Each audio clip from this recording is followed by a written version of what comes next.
동생들 안녕! 주진준남의 찰스형이야. 오늘은 학점과 채용, 학점과 취업의 상관관계에 대해서 어떤 관계가 있는지, 어떻게 면접이라든지 이런 거에서 어떻게 썰을 풀어야 되는지 그런 내용을 좀 얘기를 해보려고 해. 일단은 학점이 얼마나 중요한지에 대해서 좀 얘기를 해보자면, 사실 형이 지금 있는 스타트업이나 좀 작은 회사 같은 경우에는 사실은 취업 이렇게 입사서를 받았을 때 신입일 경우에 주로 학점을 보게 되고, 경력직 같은 경우는 사실 학점 아예 보지도 않지. 근데 어쨌든 기본적으로 보게 되는데, 이건 큰 의미는 없는 것 같아. 예를 들어서 약간 이런 정도의 느낌인 것 같아. 평점이 4.0이 넘는다 그러면 이 사람 되게 성실한 사람이구나. 근데 한 3.5 언더다 그러면 학교 다닐 때 좀 많이 놀았나 보다, 고민이 많았나 보다, 다른 거 많이 했나 보다 생각하고, 3.5에서 4 사이, 3.7 이 정도면 그냥 무난하다 정도의 느낌인 것 같아요.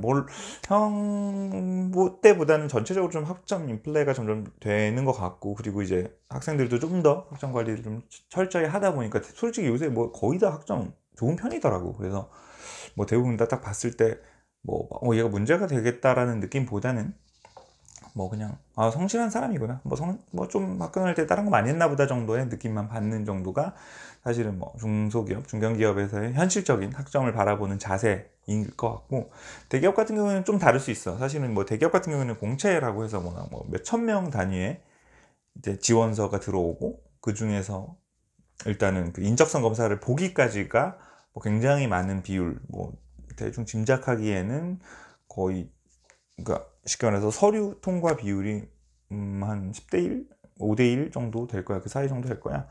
그래서 그런 거를 사실 일단은 1차적으로 걸러내기 위해서 좀 타이트하게 볼 수밖에 없겠죠. 근데 사실은 자소서라든지 이력서를 꼼꼼히 살펴보고 하는 것도, 당연히 안 살펴본다는 게 아니라 당연히 그걸 살펴보고 고냐 노고냐 얘를 올릴 거냐 말 건지를 결정하겠지만, 아주 학점이 낮은 경우에는 컷을 당할 수도 있다 라는 얘기야. 그래서 그건 학점이 높다고 해서 내가 가진 다른 스펙을 뛰어넘을 정도의 플러스 요인은 있을지는 모르겠어. 그건 회사마다 다 다를 테니까 그건 그리고 알려지지 않기 때문에 있을지는 모르겠지만, 기본적으로는 아주 이제 미니멈 바를 넘으면 큰 상관없을 것 같고, 내가 생각하기엔 3.3, 3.5 정도를 넘으면 통과를 하는데 문제는 없을 것 같아.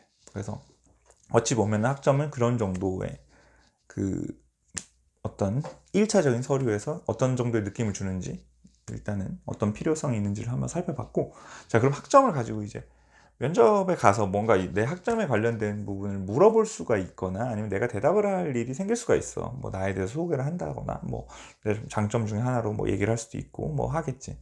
근데 어떻게 썰을 풀어야 되냐 라는 문제로 가는데, 일단은 학점이 전 기간에 전 분야에 걸쳐서 굉장히 좋은 케이스, 쉽게 말해서 4.5 만점인데 4.1, 4.2 넘어가, 평균 평점이 A를 오버하는 수준이야.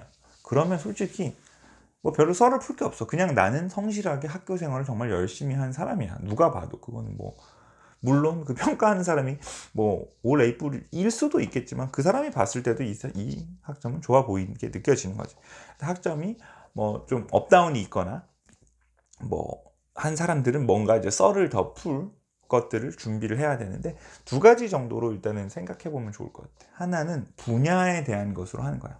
쉽게 말해서 전체 평점은 당연히 제출을 할 수밖에 없고, 전체 평점은 떼자마자 나오지, 그치? 근데 특정 분야에 내가 더 관심이 있어서 그걸 열심히 했다, 그걸 잘했다, 그것이 그 특정 분야가 특히나 내가 지원하는 직무 분야랑 상관이 있으면 너무나 좋겠지. 예를 들어서 내 평점이 3.7이야 평균 평점이. 근데 내가 내가 재무 분야를 지원하는데, 재무 분야는 내가 진짜 솔직히 열심히 했고 관심도 있어서 수업도 많이 들었고, 재무 분야는 4.1이야 평점이.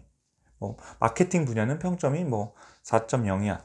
이러면 그런 것들은 내가 미리 계산을 해놨다가 이력서에 언급을 해도 되고, 면접 때 얘기를 해도 되겠지. 예를 들면 이런 거야. 지원 동기를 하는데 나는 마케팅 분야에 관심이 많아서 마케팅 관련 동아리도 했고, 특히나 수업도 마케팅 분야를 많이 들었는데 성적도 좋았습니다. 그렇게 해서 저는 마케팅 분야에 대해서 꾸준히 관심을 가지고 준비해 왔습니다 이렇게 지원 동기에 넣어도 뭐 자기소개서의 한 켠에 무난하게 한두 줄 들어갈 수 있는 내 자랑거리가 될 수가 있을 거고, 아니면 찰스 씨는 좀 평점이 좀 낮은 것 같은데 뭐 학창시절 많이 놀았어요? 사실 많이 놀았습니다. 저 뭐 이런저런 고민도 많고 이런저런 활동도 많이 해서 평점이 솔직히 말해서 그렇게 높진 않은데 제가 마케팅 하냐는 아주 높은 성적을 가지고 있습니다. 이렇게 면접 자리에서 살짝 어필할 수도 있겠지. 그리고 뭐 전공 평점이라든지 특정 분야의 평점 같은 건 이런 식으로 활용할 수 있을 것 같아. 뭐 내가 교양은 그지 같아. 근데 내가 뭐 경영학, 경제학 전공 하나는 뭐 아주 잘했어. 그러면 내가 뭐 전체 평점은 3.5밖에 안 돼. 왜냐? 비전공 다 말아먹었어. 교양 다 말아먹었어. 근데 전공 하나만은 내가 진짜 열심히 했습니다. 이렇게 대답할 수도 있을 거고, 만약에 뭐 이제 문과생들의 경우에는 뭐 비상경계 친구야. 그래서 나는 뭐 인문대를 다니고 있는 친구인데 내가 뭐 경영경제학에 복수 전공을 했다거나 꼭 복수 전공을 하지 않아도 그쪽 가서 수업을 되게 많이 들었어. 근데 그 평점이 높게 나왔으면 내 전체 평점은 이러이러하지만 내가 해당 분야는 관심이 정말 많습니다 라고 해서 오히려 내 지원 동기라든지 내가 해당 분야에 관심이 있는 것으로 오히려 내 약간 낮은 아쉬운 평점을 좀 역으로 이용할 수 있을 것 같아. 두 번째로 어떤 식으로 말하면 좋은지는 또 시기별로 이제 구분을 해서 하는 거야. 예를 들어서 뭐 굉장히 많이 있는 스토리겠지. 뭐 이제 남학생들 같은 경우에는 이제 1, 2학년 때 군대 가기 전에 뭐 팽팽히 놀았어. 고등학교 졸업하고 솔직히 놀고 싶잖아. 막 놀다가 이제 군대 갔다 와서 뭐 사실 뭐 친구도 없고 뭐 이제 좀 취업도 걱정되고 해서 좀 열심히 해가지고 1, 2학년 때는 뭐 3.0밖에 안 되는데 3, 4학년 때는 4.0이다. 그래가지고 평균은 사실 3.5밖에 안 되지만 그래도 내가 이제 정신 차리고 열심히 했다. 뭐 이런 식으로 설명을 해도 좋을 것 같고, 어떤 시기적인 변화겠지. 그리고 아니면은 뭐 이런 식으로 내가 요 학기에 특정 학기에 뭐 그게 한 학기가 될 수도 있고 두 학기가 될 수도 있고 세 학기가 될 수도 있는데 되게 낮습니다. 그래서 전체 평점이 좀 낮아 보이는데 그 학기 동안에 저는 뭐 인턴십을 했다거나 뭐 제가 뭐 동아리 활동을 빡세게 했다거나 뭐 아니면 무슨 뭐 자격증 취득을 하기 위해서 공부를 많이 했다거나 이런 식으로 뭔가 썰이 있으면, 그래서 이 친구 왜 이렇게 학점이 낮아 보이지? 아니면 요 특정 시기는 왜 이렇게 학점이 낮지? 이런 거를 보완할 수 있는 답변이 있는 게 되게 중요해요. 그래서 내가 어떠한 것에 관심을 많이 가졌기 때문에 그런 것들에 되게 몰두했습니다. 뭐 하다못해 진짜 뭐 집안 사정이 너무 어려워서 아르바이트를 하면서 학교를 다니느라고 그때 좀 상대적으로 떨어졌는데 지금은 뭐 그 학기를 제외하고는 많이 뭐 메이크업을 했습니다. 극복했습니다. 이렇게 대답하는 것도 당연히 방법이 될 수 있겠지. 그래서 전에 형이 뭐 휴학에 대한 어떤 영상도 찍었었는데 그거랑 비슷한 것 같아. 그런 것처럼 내가 이 학점이 좀 낮다. 어떤 특정 시기에 낮다라는 것을 이제 설명할 수 있는 충분한 근거만 있으면, 완전 개판이 아니면 충분히 설명할 수 있다.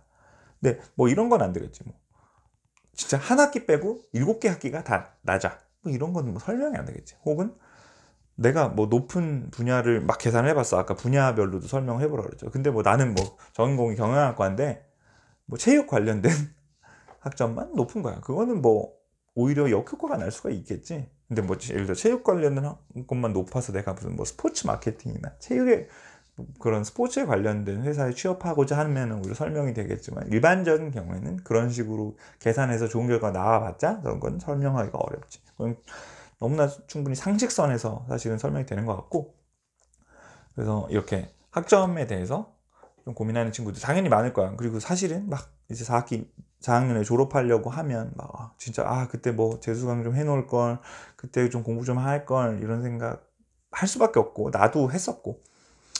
그런데 이제 완전히 대기업 같은 경우는 미니멈 바를 지키는 선에서는 무난한 것 같다. 뭐 큰 차이가 없는 것 같다. 그리고 뭐 중소기업, 중견기업 같은 경우에는 그냥 느낌, 이제는 성실한 친구네? 아니네? 뭐 무난한 친구네? 조금 뭐 다른 거에 관심이 많았나 보네? 이런 걸 판단하는 어떤 척도로만 사용된다. 그리고 예를 들면 뭐 3.7이냐, 3.75냐, 3.8이냐 이런 것들의 뭐 차이는 솔직히 말해서 거의 없다 라고 생각하면 될 것 같고, 그리고 이제 학점을 완전 좋은 사람들은 뭐 그냥 굳이 그걸 설명하지 않아도 그것 자체가 좋은 뭐 설명할 거리, 설명할 나의 장점으로 되겠지만, 그렇지 않은 사람들은 특정 분야의 학점, 특정 전공의 학점을 따로 계산해 본다거나 특정 시기의 학점을 따로 계산해 본다거나 이런 식으로 조금 뭔가 나를 좀 더 설명할 수 있는 그런 것들이 그 설명을 통해서 내가 완전 바보같이 노는 건 아닙니다. 혹은 내가 특정 분야에 되게 관심이 많습니다. 저는 이런 기간에 이런 활동을 하느라고 상대적으로 학업을 놓쳤습니다. 이런 식으로 설명할 수 있는 그 설명은 나를 플러스할 수 있는 요인으로 설명할 수 있도록 스토리 라인을 만들어 나가면 학점에 대한 질문이 들어왔을 때 좀 자연스럽게 대답할 수 있지 않을까 생각이 듭니다. 그래서 이런 것들을 좀 참고해서 뭐 학점 관리 당연히 해야 되고 학점 관리 이후에 어떻게 면접이나 자기소개서에서 이런 것들을 풀어낼지를 좀 참고해서 준비하면 좋을 것 같아요. 그래서 오늘 영상이 도움이 됐으면 좋아요, 구독 부탁하고 또 다른 면접, 취업, 뭐 이력서, 자소서에 대한 팁으로 돌아오도록 할게요. 동생들 안녕.